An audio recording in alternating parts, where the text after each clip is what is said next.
요한복음 4장에서 예수님은 사마리아 여인을 만나서는 자신을 어떻게 소개하느냐? 나는 영원히 목마르지 않는 샘물이다, 그렇게 말씀하셨어요. 그러면서 이 물을 마시는 자마다 다시 목마르려니와 내가 주는 물을 마시는 자는 영원히 목마르지 아니하리니 내가 주는 물은 그 속에서 영생하도록 솟아나는 샘물이 되리라 하셨어요. 목마름, 갈증, 이것과 함께 사람이 사는데 꼭 해결해야 될 것이 있는데 그것은 배고픔입니다. 이를 위해서 우리에게는 양식이 필요합니다. 밥과 빵이 필요합니다. 오늘 6장에서는 예수께서 자신이 바로 그 양식도 되시고 그 물도 되신다고 소개하십니다. 48절 보시면 나는 생명의 떡이니 내게 오는 자는 결코 줄이지 아니할 터이요 나를 믿는 자는 영원히 목마르지 아니하리라. 내가 곧 생명의 떡이니라 말씀하셨어요.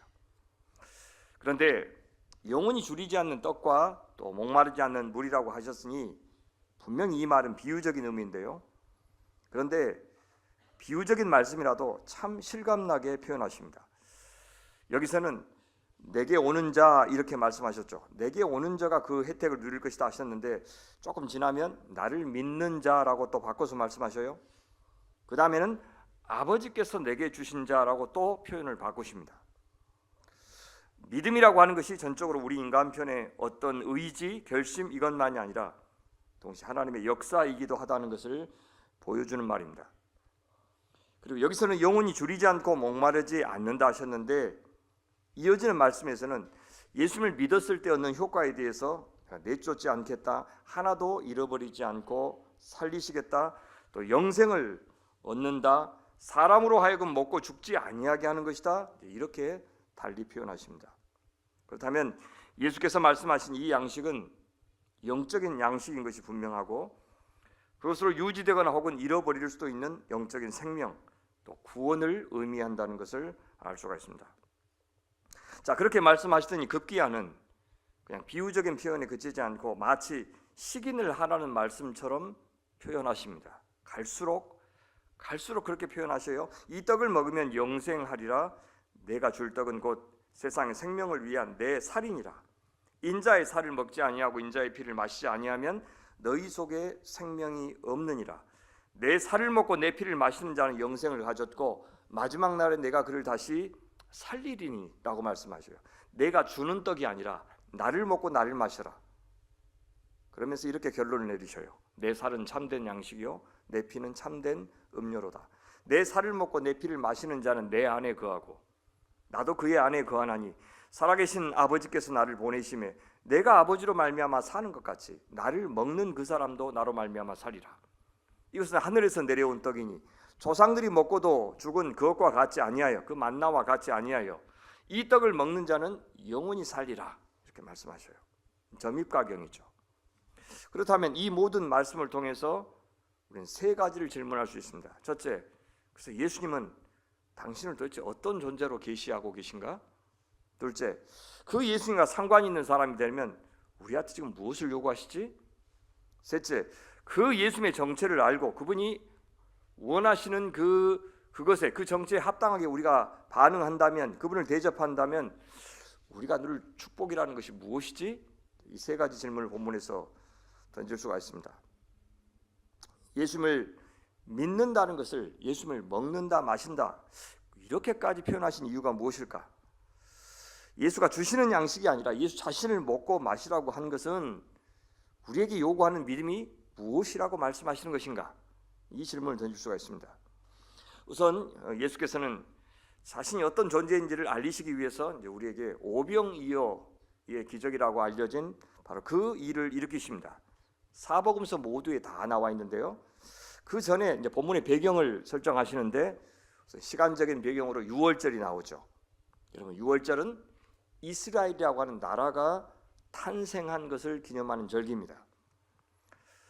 구원의 하나님, 창조의 하나님의 능력을 그와 같이 경험한 사건이 없었습니다. 이제 새 이스라엘의 창조는 예수님을 통해서 이루어질 것임을 보여주기 위해서 오늘 본문의 배경을 유월절로 정한 겁니다. 두 번째, 공간적인 배경은 산입니다. 이것도 우연이 아니에요. 하나님과 모세가 시내산에서 만나서 율법을 주시고 언약을 체결하셨던 바로 그 사건을 떠올리게 하는 배경이 바로 산입니다. 예수님은 이제 이 산에서 자신이 새 언약에 주러 오신 메시아인 것을 보여주는 표적을 행하실 겁니다. 모세를 통해서 만나를 주셨듯이 예수님을 통해서 하나님께서는 오병이어의 기적을 일으키실 겁니다.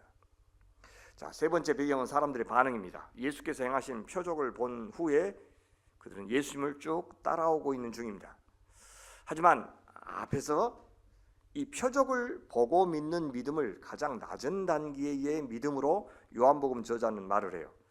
가장 높은 단계의 믿음은 말씀을 듣고 믿는 믿음이라고 이야기를 해요. 예수님이 주시는 양식을 먹고 배부른 사람들인데 여전히 예수님을 먹고 마실 준비는 안 된 사람들이었다라는 뜻입니다. 우리는 예수께서 주시는 혜택은 잘 받아 누리고 좋아하는데 거기서 더 나아가서 예수님 자신을 먹고 마시는 데까지 나아가지 못하면 예수님은 본인이 이 세상에 오신 목적을 이루지 못하고 그 정체에 어울리지 못하게 우리가 반응하는 사람이 되는 것입니다. 이스라엘 백성들도 시내산에 이르기까지 엄청난 기적들을 많이 경험했죠. 열재앙 받고 유월절 경험했고, 그래서 애굽의 모든 처음 난 것들, 심지어 마다들까지 다 죽는 것도 받고 홍해를 건너는 사건, 또 광야의 기적들 경험한 다음에 시내산에 이르렀습니다. 그런데 그들은 나중에 그 시내산에서 언약을 맺고 광야길을 걸어가는데 언제든 다시 저 애굽으로 돌아가겠다고 아우성칠 준비가 된 사람들이었습니다. 낮은 단계의 믿음에 불과한 사람들이었어요. 그들도 하나님을 먹고 마실 정도의 사람들은 아니었던 겁니다. 이 세 가지 배경은 이미 예수님이 누구신지를 우리에게 이제 힌트로 주고 있습니다. 이제 오늘 우리에게뿐만 아니라 여기 예수님을 따라서 산에 모인 사람들도 이분이 누구신지 제대로 알아야 했습니다. 그것이 우선입니다. 우리는 예수님을 우리를 배부르게 먹고도 남을 만큼 떡을 잘 만드실 수 있는 분 정도로 환호하는데 그쳐서는 안 된다고 하는 메시지를 받아야 됩니다. 그래서 마치 그 떡만 넉넉하게 있다면 그 다음부터는 예수님의 쓸모도 다한 것처럼 생각해서는 안 된다는 겁니다. 그분이 누구이신지를 알아야 우리가 예수님을 어떻게 대하는 것이 맞는지도 알 수 있습니다. 자, 갈릴리에서 예수님에게 매료된 무리들이 예수님이 이제 배를 타고 건너편으로 가시는데 그것을 보고 쭉 따라갑니다. 예수님과 제자들이 배를 타고 가는데 이 많은 무리는 걸어서 이동했어요. 아니, 어디까지 가실지도 모르면서 무작정 저 갈릴리 바다에 배가 가는 것을 보고 계속해서 자기들은 해변길로 따라서 건너갔습니다. 나중에 남자만 5,000명이라고 한 것을 보면 그 무리 가운데 몇 명이나 될지는 모르겠지만 여인들도 들어있고 아이들도 포함되어 있었다라고 하는 것을 짐작할 수 있습니다. 엄청난 열정이죠. 그만큼 로마의 식량 수탈이 이 갈릴리에 유독 심했습니다. 전라도하고 비슷해요. 비옥한 땅이지만 그만큼 수탈도 심했어요. 자, 그런 그들에게 예수는 분명히 희망이었어요. 양식을 줄 희망. 로마의 압제와 폭정과 수탈로부터 이 민족을 구원할 구원자, 혁명가로 보았을 겁니다. 제2의 모세로 기대했을 겁니다. 모세가 예언한 그 선지자이길 바랐어요. 그래요. 사실 우리의 결핍, 우리의 한계, 또 우리의 절망, 거기서 나온 우리의 갈망이 분명 하나님을 찾고 만나는 중요한 계기가 됩니다. 다만 내 필요를 채우는데 그칠 것인가, 아니면 필요를 채워주시는 그분을 만난 데까지 나갈 것인가, 그것이 관건입니다. 요한복음 저자는 그런 무리의 반응을 표적을 보고 따랐다라고 평가합니다. 표적은 예수님을 가리키는 중요한 역할을 한다고 그랬어요. 그러면 동시에 참 예수님의 모습을 보지 못하게 늘 방해하는 요소가 그 표적이 되기도 해요. 왜냐하면 예수님은 항상 두 가지 정체를 한 존재 안에 담고 있는 분이었기 때문이에요. 그건 고난받는 종이면서 동시에 영광스러운 왕이셨어요. 그 두 정체성은 전혀 모순되지 않은 채 한 인물 예수님 속에서 이루어질 겁니다. 그래서 역설이라고 그러는 거예요. 그 두 정체는 심지어 때려야 뗄 수가 없어요. 그는 고난받고 섬기는 종을 통해서 영광스러운 승리자요, 구원자요, 왕이 되실 수 있기 때문입니다. 그것은 우리 그리스도인들도 마찬가지예요. 오늘 이 땅에서 우리가 십자가의 삶을 살 때, 사랑할 때, 섬길 때 누군가를 나의 필요를 위해서 동원하고 부리는 존재가 아니라 그 사람이 심지어 그 사람의 존재 자체가 나에게 엄청나게 기여하고 있다, 은혜를 베풀고 있다는 생각으로 나는 어떻게 하면 그 사람에게 은혜를 베풀까, 나도 은혜를 되갚아 줄까 하는 생각으로 살 때 내가 영화로워진다는 거예요. 영광을 받는 이런 관계의 모델을 주님께서 이 예수님을 통해서 다시 한번 보여주시는 겁니다. 그게 파괴되어서 인간은 죄악 세상이 되었기 때문입니다. 오병이어의 기적에서도 제자들과 무리는 과연 이 두 가지 예수의 정체를 다 볼 수 있을까요? 오병이어의 기적에서 섬기는 종의 모습, 자기 자신을 내어주시는 예수님의 모습은 어떤 식으로 표현될까요? 먼저 예수님은 제자들이 자신의 상태를 스스로 확인할 수 있는 기회를 주셔요. 12 제자들부터 자신을 알기를 원하시죠. 그 방법이 질문입니다. 시험이에요. 스승이 시험을 치르는 본래 목적은 지금처럼 이렇게 순위를 정하기 위해서가 아닙니다. 진짜 가르쳐야 될 것들, 그래서 그들이 배워야 할 것을 잘 이해했는지를 학생들이 확인하도록 하려고 원래 시험을 봅니다. 스승은 가르친 많은 것들 가운데 정말 중요한 것이 무엇인지를 학생들이 알기를 원해서 시험을 치러요. 예수님은 자신에게 뭔가를 기대하면서 나온 이들이 정작 자신들의 먹을 것을 챙겨오지 않았다는 것 아셨습니다. 그들 스스로 그 문제를 해결할 수 없다는 것도 아셨어요. 돌아가다가 길에서 기진하여 쓰러질 것이 분명했습니다. 그래서 제자 중에 빌립에게 묻습니다. 우리가 어디서 떡을 사서 이 사람들을 먹이겠느냐? 우리가 먹이겠느냐? 어디서 떡을 사서 우리가 사서 그들을 먹이겠느냐? 이렇게 물으셨어요. 저자는 예수께서 이 질문을 하신 연유를 밝히고 있어요. 이렇게 말씀하시면 친히 어떻게 하실 줄 아시고, 누가요? 자기가 어떻게 할 것은 이미 정해놨고 빌립을 시험하고자 하십니다. 빌립이 대답을 아셨음에도 불구하고 아셨으면 질문하신 것은 예수님이 몰라서가 아니라 빌립이 또한 자기 자신을 알도록 하시기 위해서입니다. 예수님은 이미 빌립의 대답도 아셨고 자신이 이 무리를 위해서 어떻게 하실지도 이미 결정을 해놓으신 상태였습니다. 자, 빌립이 대답합니다. 각 사람으로 조금씩 받게 할지라도 200데나리온의 떡이 부족하리이다. 빵 200데나리온어치를 가지고서도 충분하지 못합니다. 두 번째, 이 세 번역이 더 그 뜻을 잘 전달한 것 같아요. 200데나리온어치를 사도 이 모든 사람 다 못 먹입니다. 그렇게 대답했어요. 200데나리온이면요 좀 큰 금액입니다.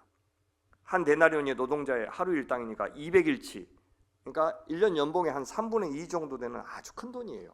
근데 한 끼 식사에 그죠? 그 정도 돈을 쓴다는 것은 아주 큰 돈을 쓰는 겁니다.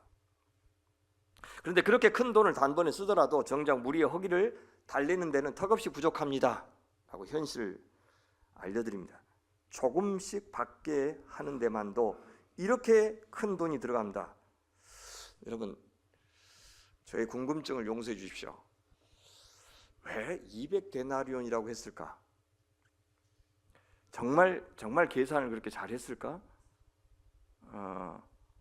어때요? 대충 이렇게 보니까 우리 한 끼 먹으려면 얼마 필요한지 자 한번 게스해 보세요. 얼마나 필요할 것 같아요? 저 사람은 겁나 거벌나게 많이 먹는데 그걸 어떻게 계산해? 그죠? 누구는 작게 먹고 많이 먹고 참 계산하기가 쉽지 않습니다. 이거보다 훨씬 더 많은 사람이 아마 모였을 것 같은데 그냥 제 생각이에요. 용서하십시오. 저는요 지금 제자들 그룹이 재정을 관리하는 사람이 있을 정도면 굉장히 돈을 많이 갖고 있죠. 한 200데나리온 정도 갖고 있는 것 같아요. 우리가 사서 주자라고 했기 때문에 지금 우리가 한 200데나리온 있는데 그 말인 것 같아요.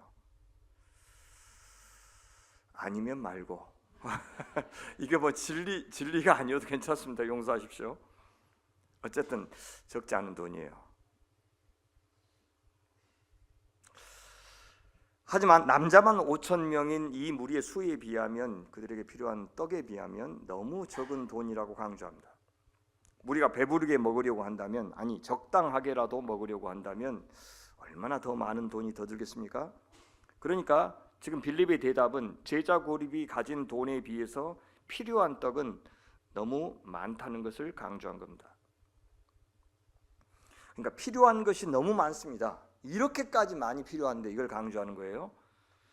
빌립은 그 현실적인 재정이나 상황 파악에 능했어요. 당연히 중요한 과정이고 무슨 일을 하려면 그렇게 해야 되죠. 그래서 교회 안팎에서 그렇게 할 수 있는 은사가 있는 분이 있다면 참 귀한 것입니다. 하지만 빌립의 계산에 빠진 것이 있는데 그것이 바로 예수님이었습니다. 어디서라고 물었을 때 예수님이 기대하신 대답은 바로 예수님에게서 나에게서라고 하는 그런 대답을 기대했는데 그렇게 대답할 준비는 안 되어 있던 거예요. 다시 말해서 예수를 먹고 예수를 마실 준비는 안 되어 있던 거예요. 아마 세상은 빌립의 계산 능력을 더 지지할 겁니다. 만약 교회에서마저도 빌립 같은 사람만 수복하다면 교회는 회사나 공무원 사회와 그렇게 다르지 않을 겁니다. 믿음이라는 것이 과연 필요할까요? 기껏해야 우리가 최선을 다해서 할 테니 그 다음부터는 예수님 꼭 도와주십시오, 꼭 지지해 주십시오 이렇게 요청하는 정도의 기도만 드릴 수 있을 뿐입니다. 근데 그건 사실상 기도는 아니에요. 그건 그냥 진인사 대천명하는 거예요. 우리가 기도하는 것은 진인사 대천명이 아니에요. 지난 주일 설교 때도 말씀드렸지만 우리에게 필요한 것은 99.9999%예요. 근데 우리가 하는 일은 아무리 기도하고 열심히 해도 0.00001%도 안 돼요. 그런 마음으로 기도하는 겁니다. 그러니까 내 기도가 어떤 기여를 해서 하나님의 뜻을 이룬다, 그건 당치도 않는 생각입니다. 그 은혜가 뭔지를 모르는 거예요. 우리의 꼬라지를 모르는 겁니다. 그러니까 기도에서 응답받은 사람들이 자기가 이제 하나님 같은 역할을 하는 거예요. 누가 이제 기도에 은사가 있다고 그렇게 말도 하고, 누구한테 기도하면 훨씬 더 잘 들어준다고 생각하는 것은 정말 사람이 누군지를 몰라서 그런 겁니다. 또 하나, 빌립에게 없는 것은 무리에 대한 긍휼의 마음이 없어요. 이 무리에게 조금만 먹게 하려고 해도 우리가 갖고 있는 모든 돈 200데나리온을 다 써도 부족한데 굳이 그렇게 하실 필요가 있겠습니까? 그렇게 말하는 거잖아요. 그럼 나 몰라라 하자는 말밖에 아닌 겁니다. 효과가 없을 것 같으면 아예 시작하지도 말자는 것이죠. 이 사람한테 중요한 것은 효율성이고 효능감입니다. 자신들이 갖고 있는 돈을 다 써도 전혀 효능감이 나올 것 같지 않으냐, 아예 하나도 하지 말자 그렇게 말합니다. 그러나 예수님의 관심은 이 굶주린 무리였습니다. 아니, 사실 마가복음을 보면 목자 없는 양 같은 그들을 불쌍히 여겼다 그렇게 이야기하죠. 먹을 것이 없어서 불쌍히 여겼다고 하는 게 아니라 목자 없는 양 같다, 그들의 영적인 허기까지 같이 보셨던 분이 예수님이었어요. 그러니까 뭐냐면 이것을 통해서 단순히 한 끼 배부리 먹게 하겠다는 뜻이 아니고 그들이 의지해야 될 참된 스승, 참된 영적인 지도자, 참된 구원자가 누구인지를 보여주고자 하는 것이 예수님의 근본적인 목적이었던 겁니다. 제자들에게는 그 마음이 없었어요. 그들의 허기를 온전히 채울 수는 없더라도 하는 데까지 해보자는 마음이 예수님을 닮은 제자들의 마음이어야 마땅하지 않겠습니까? 교회가 하는 일도 대부분 곧장 효과가 안 나타나요. 그런 일이 대부분이죠. 한강 작가가 1980년 5월의 희생을 생각하면서 죽은 자가 산 자를 구했다고 했는데요. 무슨 말입니까? 죽을 줄 뻔히 알면서도 그들은 도청을 비우지 않았어요. 이기기로 작정하고 이길 수 있다는 확신을 갖고 그 자리에 남은 것이 아니라 죽기로 작정하고 남은 겁니다. 왜요? 이것이 자신들의 지난 열흘간의 투쟁이 불의한 자들에게 대한 정의로운 저항이 되게 할 것을 믿었기 때문에, 이미 죽은 자기의 동료들, 시민들, 그들의 죽음을 반란이나 폭동에 의한 죽음이 되지 않게 하는 길이라고 여겼기 때문에, 그들이 항복하면 내가 잘못했다는 것을 시인하게 되는 그런 것이니까 죽어서 그들이 불의한 것을 드러내겠다는 그런 뜻이었죠. 그리고 그들의 말대로 되었습니다. 시간은 걸렸지만 당시에는 200데나리온이나 되는 돈을 허비하는 것 같았지만, 그러고도 간의 기별도 안 간 만큼 그 후로 대한민국은 독재자들이 계속해서 대를 이어서 호강했고, 지금도 여전히 내란 세력들이 그 쿠데타 세력을 존경한다면서 다시 그와 같은 폭거를 자행할 만큼 그 희생으로 얻은 것이 미미한 것처럼 보이기도 했습니다. 하지만 결코 그렇지 않았다는 것을 우리 2024년 12.3 내란 계엄 이후에 대한민국이 증명했습니다. 저는 오늘 올바른 교회를 향한 저희 광주서민교회의 몸부림, 하나님 나라 한 모퉁이에서 벌어지는 이 작은 날갯짓이 우리들만의 실험으로 끝날지 어쩔지 모르겠지만, 그것이 예수님의 계산 속에서는 분명 의미 있는 것으로 인정받을 것이고, 그렇다면 분명 하나님 나라에 기여하고 참여하는 저는 복된 공동체가 될 것이라고 믿습니다. 우리는 빌립이 하지 못한 계산을 할 줄 알아야 합니다. 무엇보다도 살아계신 우리의 왕 예수님의 역할을 우리의 삶 속에서, 우리 교회의 경영에서, 우리 인생 경영에서 최우선적으로 고려해야 됩니다. 그리고 늘 지체들의 입장에서 생각해야 돼요. 수혜자의 입장에서, 시혜자인 우리의 입장이 아니라. 그것이 하나님 사랑과 이웃 사랑이 아니겠습니까? 그것이 예수님을 먹고 마시는 일이요, 예수님을 나눠주는 선교가 뜻하는 바일 겁니다. 자, 이번에는 시몬 베드로의 형제 안드레가 예수께 질문을 해요. 앞에서는 예수님이 질문했는데 이제는 이 예수님을 말리고 싶어서 그 말이에요. 예수께 왜 되지도 않는 일을 도모하려고 하십니까? 라는 의미로 말리려고 질문을 해요. 어떻게 해요? 여기 한 아이가 있어 보리떡 5개와 물고기 2마리를 가지고 있나이다. 그러나 그것이 이 많은 사람에게 얼마나 되겠사옵나이까? 보리떡 5개와 물고기 2마리는 한 아이의 한 끼 식사 정도의 양입니다. 거의 유일하게 다음 끼니를 준비해온 아이가 있었습니다. 안드레가 어떻게 수소문했는지 이것을 갖고 와서 예수께 질문하는데 그 의도가 무엇입니까? 그의 말을 들어보십시오. 그의 강조점이 어디에 있습니까?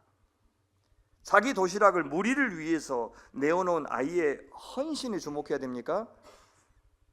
아이가 내놓으면 다른 사람들도 감동받아서 숨겨놓았던 자기 도시락을 다 꺼내놓는 역사가 일어나리라고 기대한 것입니까? 자유주의 신학자들은 이것을 이렇게 주장을 해요. 그러니까 예수님의 기적을 믿지 않는 자들이 어떻게든지 이성적으로 이 오병이의 기적을 해석을 하려고 하다 보니까 다 사실이 갖고 있었는데, 내가 내 거 내놓으면 다 이제 뺏길까 봐 어떻게 해요? 안 내놓고 있다가 애기 하나가 내놓으니까 오메 부끄러워라 하면서 다 내놔서 그게 엄청나게 많아졌다. 전설의 고향보다 더 믿기 어려운 것을 학자들이 열심히 주장했습니다. 어쨌든 기적을 안 믿으니까 그렇게 가능한 설명을 하려고 애를 쓴 거죠. 제가 보기에는 그렇지 않습니다. 저는 안드레는 지금 우리나 제자들이 가지고 있는 것이 너무 작다는 것을 예수께 지금 강조하고 있는 거예요. 이것밖에 안 되는데 뭘 하시려고요? 이제 그런 뜻인 거예요.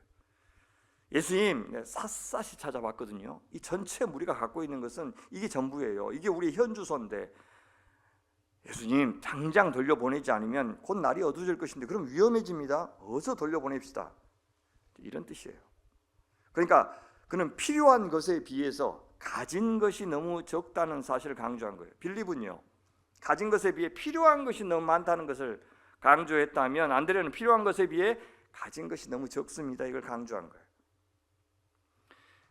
빌립은 어렵사리 모은 200데나리온의 공금을 쓰고 싶지 않았어요. 그것이 없으면 제자 그룹의 다음 끼니를 해결할 수 없기 때문입니다. 이 사람들은 집에 돌아가면 먹을 것이라도 있는데 늘 순회를 해야 되는 이 제자들에게는 다음 끼니가 없어요. 200데나리온을 다 쓴다고 해도 문제가 해결되는 상황도 아니에요. 그러니 아예 그 돈으로 떡을 사지 말자고 제안했어요. 빌립은 자기들 제자들이 갖고 있는 것에 주목하고 무리에게 필요한 양에 주목했다면 안드레는 무리가 갖고 있는 것이 얼마나 적은지에 주목했다고 그랬어요. 겨우 물고기 2마리와 보리떡 5개입니다. 그것이 이 많은 사람에게 얼마나 되겠사옵나이까? 그는 이 무리가 갖고 있는 것을 다 걷어서 공평하게 나누어 주려고 해도 가진 것이 기본적으로 너무 작다는 사실을 강조했어요. 안드레 역시 탁월한 통계 능력을 가진 제자입니다. 그는 이미 다 수소문하여 무리가 갖고 있는 식량 현황을 파악했어요. 하지만 안드레에게도 예수님이라면 해결하실 수 있다는 생각은 없었어요. 예수님이 참된 공급자가 되어주실 것이라고 하는 기대가 없었어요. 그는 예수님이 얼마나 크고 부요한 분이신 줄 몰랐어요. 그는 또한 이 무리의 식사에 대한 책임이 제자들 자신들에게 있다는 생각도 안 하고 있어요. 그러니까 예수님이 이루고자 하시는 그 하나님 나라가 어떤 나라인지 몰랐던 거죠. 몇몇 소수의 사람들, 그래서 영광의 좌편과 우편을 우리에게 주십시오 라고 구했던 그 제자들처럼 예수님에게 줄 잘 서서 예수님이 나중에 영광을 얻으면 그 영광을 나누어 갖겠다는 생각만 있었을 뿐, 섬기는 자로서, 채워주는 자로서, 공공을 해결해주는 자로서의 그 예수님의 역할을 대신하는 그런 왕권을 공유하는 그런 정체성은 없었던 거예요. 예수님 믿어서 세상 사람들이 못 누리는 기도 응답 받아서 세상 사람들이 갖고 싶어하는 것을 우리가 먼저 선점하는 것이 그리스도인들이 누리는 복이라고 이야기하는 그런 기복주의를 우리는 가르쳐서는 안 되는 겁니다. 제자들은 아직까지는 하나님 나라가 어떤 나라인지를 몰라서 이렇게 했던 거죠. 자기들의 식사에 대해서 염려하면서 무리의 식사에 대해서는 나 몰라라 하고 있어요.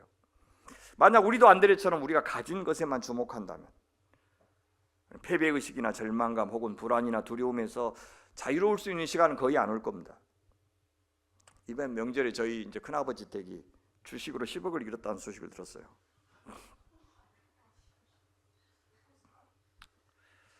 놀랍죠? 예, 우리 그런 집안입니다. 그런 정도 뭐. 예. 그랬는데 우리 당숙이 결혼했어요. 당숙 자녀가 결혼했어요. 근데 큰 딸이 자기 10만 원, 큰어머니 거 10만 원, 둘째 딸이 자기 10만 원, 큰어머니 거 10만 원, 10만 원이 겹쳤죠. 전화해가지고 10만 원 다시 보내라고 한 사람이에요. 10억을 주식에 투자할 돈은 아깝지 않아요. 왜요? 나한테 기대감을 주잖아요.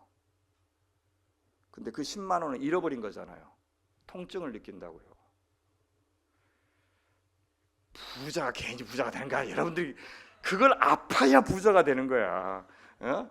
안 돼, 여러분들. 기본적으로 태도가 안 돼 있어. 10만 원 갖고 잠이 안 와야 돼. 그래서 전화를 해야 돼. 그게 얼마나 부끄러운 줄 몰라야 된다고. 그래야 부자가 되는 거예요. 그죠? 귀한 교훈 아닙니까? 그죠? 자, 그 말을 듣고 가족 중 한 사람이 야, 나한테 그런 돈 있으면 내가 지금보다 훨씬 더 착해질 건데 이제 그렇게 하더라고요. 누가 이야기했는지는 말 않겠습니다. 하지만 우리는 그 말과는 반대로 진짜 그럴 것 같은데 많은 돈이 얼마나 우리를 더 냉정하게도 만들고 인색하게도 만들고 또 귀한 대상을 돈으로 평가하는 사람이 되게도 만든다는 것을 알고 있습니다. 이미 많이 갖고 있는 사람이 더욱더 돈이 많아지게 하는 방법에 더욱더 몰두하게 되어 있고 그러다 결국 만몬에게 잡아먹히는 그런 일이 더 쉽다는 것도 알고 있습니다. 한편으로 우리가 처한 변변치 않은 현실을 우리가 무시한다면 망상에 사로잡히게 돼요. 현실 감각이 없으면서 눈치도 없고 순수한 열정과 고집만 많은 사람은 정말 대책이 없습니다. 그는 건강한 신앙을 가질 수가 없어요. 열등감에 찌들어서 허용에 들떠 있지만 영혼은 점점 왜소해집니다. 하지만 현실만 생각하고 아무 상상력이 없는 사람도 전혀 신앙이 없는 사람이에요. 빌립이나 안드레 모두 예수님에 대한 믿음, 영적 상상력이 부족한 사람들이었어요.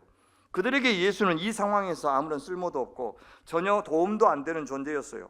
빵을 줄 수 있는 분이 아니라 그러니 그분을 먹을 수도 이제 없었던 겁니다.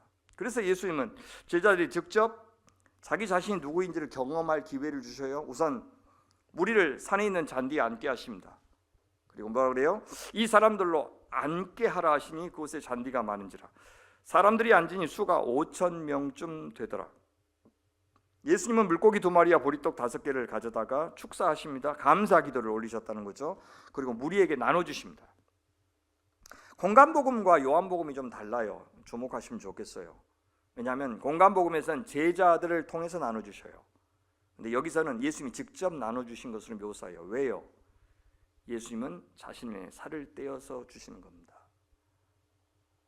내 배에서 생수의 강이 흘러나오리라고 나중에 말씀하시죠. 예수님 자신이 떡이 되고 자신이 피가 된다는 것을 보여주기 위해서 자신이 직접 주시는 거예요. 예수께서 떡을 가져 축사하신 후에 앉아있는 자들에게 나눠주시고 물고기도 그렇게 그들의 원대로 주시니라. 그런데 여기서 주목할 표현이 그들의 원대로 주시니라. 빌립이 뭐라고 그랬어요? 아까 각 사람으로 조금씩 받게 할지라도 라고 했는데 예수님은 원하는 대로 주셨어요. 우리가 그저께 방어를 원하는 대로 먹었습니다. 와, 나 진짜 겁나 많이 주더만요. 남은 몇 조각을 서로 양보했습니다. 옆에 있는 사람들이 보면서 저 사람들 진짜 먹을 것에 관심이 없는 사람들이구나 그렇게 오해할 만큼 다 배불러가지고 그 맛있는 방어 튀김은 먹지도 못했어요. 야, 진짜 우리 사역자들 너무 못 먹더라고요. 아마 제주도 사람들 깜짝 놀랐을 거예요. 원대로 먹었어요. 예수님이 가져오신 하나님의 나라가 얼마나 풍요로운 나라인지를 말해줍니다. 예수님을 먹고 마시면 삶이 어떻게 전개되는지를 보여주셨어요. 그럼 제자들이 한 일은 무엇입니까? 그들이 배부른 후에 예수께서 제자들에게 이르시되 뭐라고 명령하셨냐면 남은 조각을 거두고 버리는 것이 없게 하라 하심으로 이에 거두으니 보리떡 5개로, 보리떡 5개가 안드레 말이 생각나게 하는 표현이에요. 보리떡 5개로 먹고 남은 조각이 12바구니에 찼더라. 12바구니 유대 12지파를 상징하는 것 아니겠어요? 왜냐하면 나중에 칠병의 기적은 이제 이방인들 무리를 상대하는데 거기는 완전수 7, 그죠? 이방인의 숫자 7을 해서 7 광주리를 거뒀어요. 바구니하고 광주리 차이 아세요? 뭐가 커요? 12바구니 7 광주리. 생전 처음 들은 것 같이 그렇게 신기하게 표정을 지으시면 제가 얼마나 통쾌하겠어요. 12바구니 7 광주리. 이 광주리는 사도 바울이 다메섹성에서 이렇게 내려올 때 광주리에 이렇게 숨어서 내려왔다 그랬잖아요. 겁나 커요. 근데 바구니는 작아요. 그러니까 이방인의 수는 굉장히 많잖아요. 그러니까 이 광주리에다가 이렇게 담았고 12바구니인 것을 보면 12명이 한 바구니씩 들고 거뒀지 않았을까, 그렇게 지금 추측을 하는데 상징은 12지파를 상징할 겁니다. 하나님 나라, 새 이스라엘, 예수님을 먹고 마시는 새 이스라엘 하나님 나라가 얼마나 풍요로운 나라가 될 것인지를 보여주려는 의도입니다. 보리떡 5개, 우리가 가진 것이 얼마나 되든지 그것이 저는 예수님이 되게 해야 돼요. 단순히 예수님의 것이 아니고 그것이 예수님이 되게 해야 돼요. 그래서 예수님을 누리고 예수님을 나누는 일이 되게 해야 됩니다. 보리떡 5개를 10,000개로 만들기 위한 인생이 되면 안 된다는 거예요.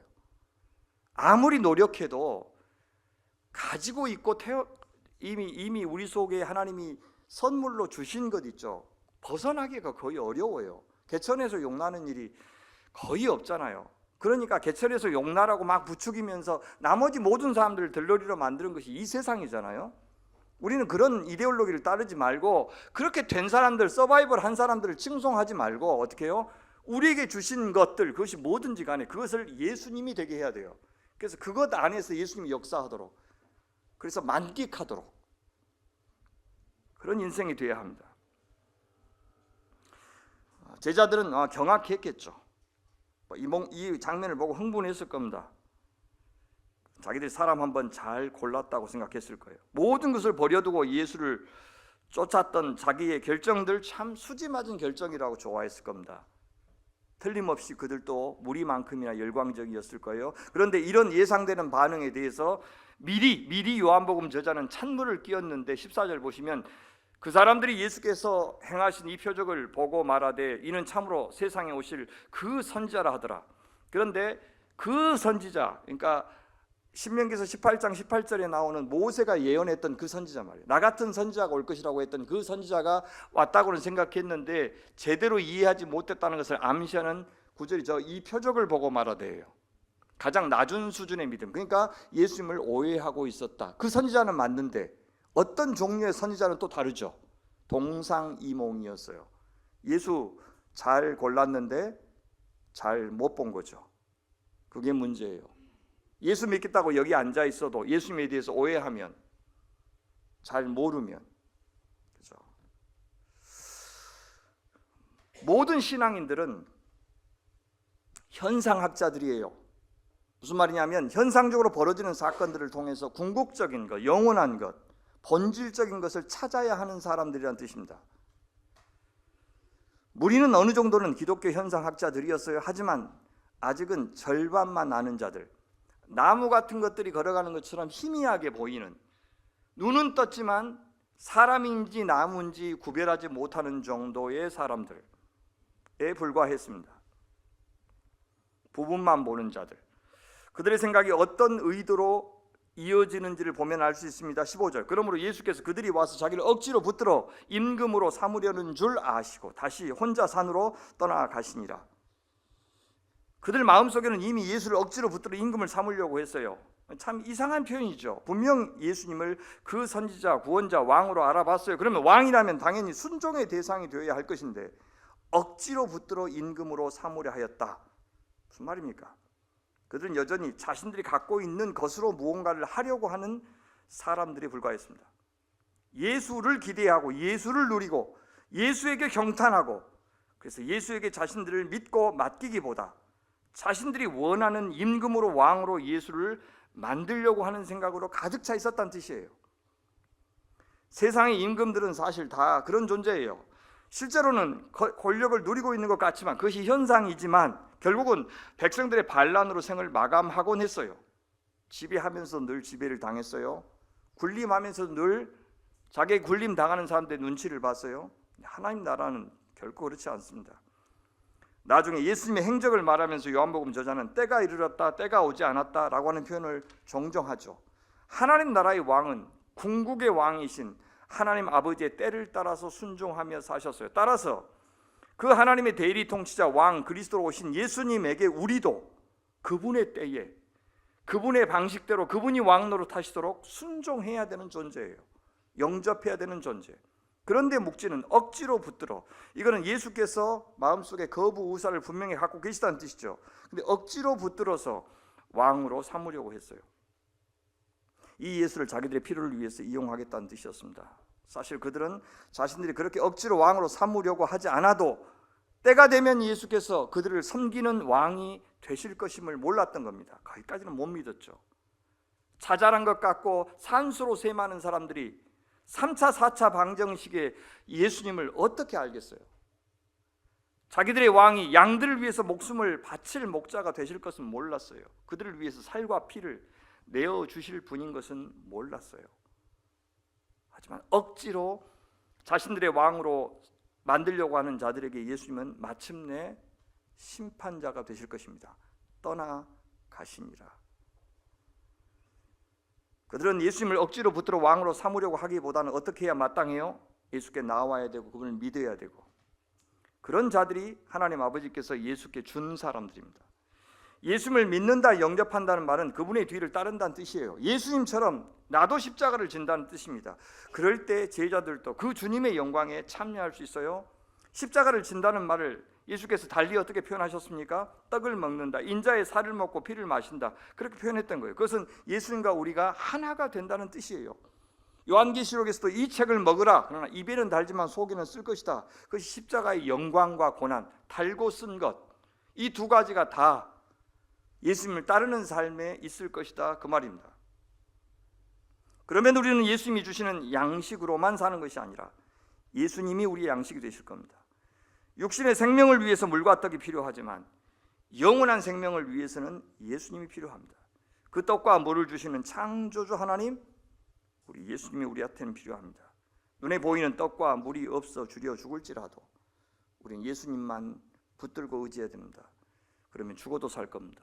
하지만 육신의 양식만 의지하는 자는 영원히 죽고 말 겁니다. 그 양식, 그 돈 위하여, 그 권력 위하여 예수를 억지로 왕 삼으려는 예수 우상 숭배자들은 다 망할 것입니다.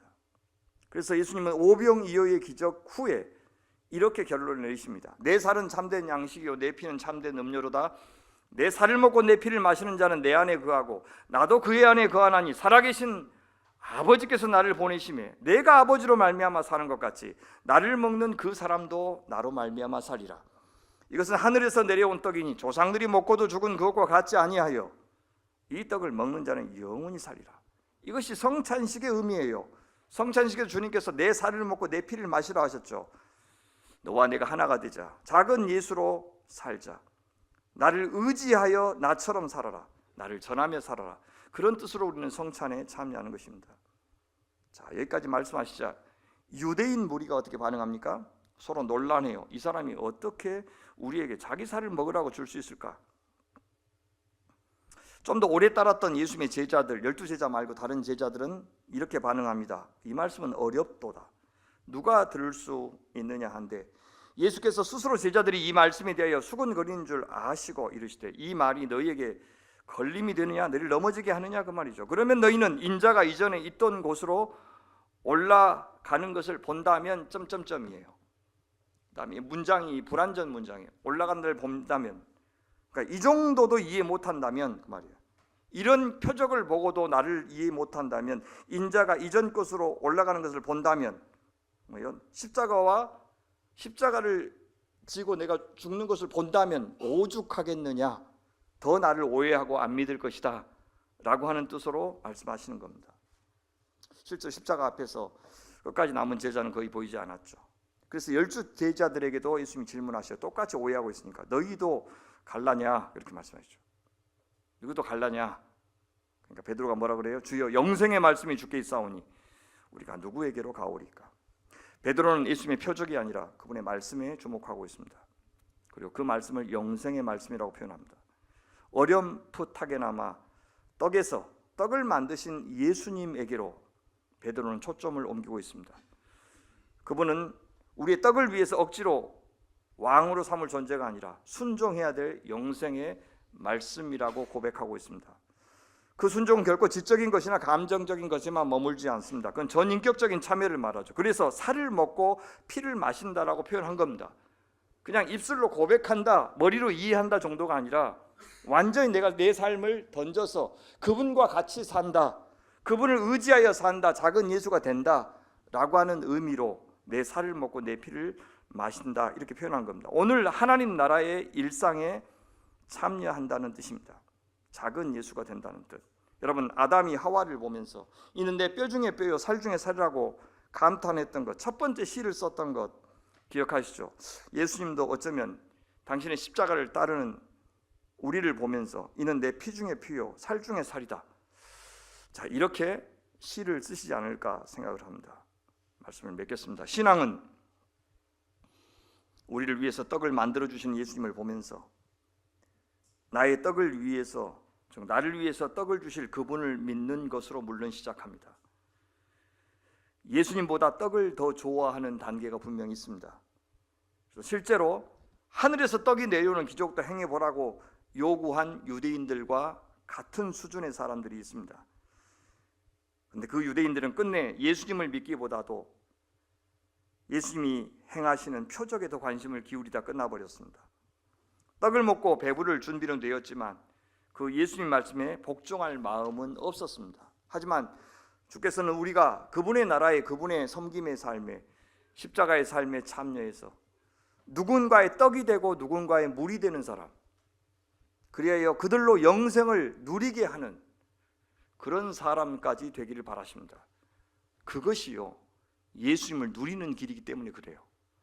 내가 예수처럼 누군가의 떡이 되어주고 물이 되어주는 삶이, 내가 예수가 되는 삶이, 그 예수님을 먹고 마시는 그런 사람이 되는 길이기 때문입니다. 사랑하는 여러분, 주님은 말씀하십니다. 내 살은 참된 양식이요 내 피는 참된 음료로다. 내 살을 먹고 내 피를 마시는 자는 내 안에 거하고 나도 그 안에 거하나니 살아계신 아버지께서 나를 보내심에 내가 아버지로 말미암아 사는 것 같이 나를 먹는 그 사람도 나로 말미암아 살리라. 내가 지금 어떤 조건을 갖고 살든지 간에 그것들 하나하나 주님을 가리키는 문자이고 기호이고 신호입니다. 그 현상들에만 집착하지 말고, 그래서 내가 뭘 이루었다 못 이루었다, 내 자식이 어떻게 되었다, 우리 교회가 어떻다라는 그 현상적인 것에만 집착하지 말고, 이제는 그 모든 것들이 가리키는, 그 모든 것들을 통해서 자기 자신을 실제로 현상하고 계시는 주님을 만나시기를 원합니다. 그래서 그분을 만끽하십시다. 먹고 마십시다. 그리하여 그 예수님을 나눠주며 살 수 있는 하나님의 자식들이 되길 바랍니다. 너희도 가려느냐? 너도 나한테 실망했느냐? 네가 기대하고 나를 따라왔는데 네 기대에 못 채워줄 것 같으냐? 그래서 가려느냐? 그렇게 물으실 때 아닙니다. 생명의 말씀, 영생의 말씀이 여기 있는데 내가 어디로 가겠습니까? 끝까지 주님을 따르겠습니다. 그렇게 대답하시는 사랑하는 성도들 되시기를 간절히 축원합니다. 사랑하는 주님, 당신을 먹고 마시라고 하는 이 말씀 두고두고 잘 이해하여 주님 의지해서 살고 주님 드러내면서 살고 주님과 함께 사는 복된 인생들 되게 하여 주시옵소서. 뭘 얼마나 우리에게 주시든지 간에, 어떤 상실과 결핍을 우리가 경험하든지 간에 그것 가지고 촉히 일하실 수 있는 우리 주님, 좋게 당신을 영광스럽게 드러내실 수 있는 주님의 능력과 지혜를 믿으며 하나님 그 조건 속에서 주님을 만끽하고 감사하며 자족하는 인생 되게 하여 주시옵소서. 우리의 쓸모를 위해서 당신을 동원하고 이용하고 부리는 그런 인생은 살지 않게 도와주십시오. 주님이 부르신다면 냉큼 따라가고 얼른 순종하고 기꺼이 믿어드리는 저희들 되게 하여 주옵소서. 그래서 어느새 우리의 성품이 주의 성품 되고 우리의 꿈이 주의 꿈 되고 우리가 사는 일상의 삶이 주님의 창조에 참여하는 영광스러운 것이 되게 하여 주시옵소서. 예수님의 이름으로 기도하옵나이다. 아멘.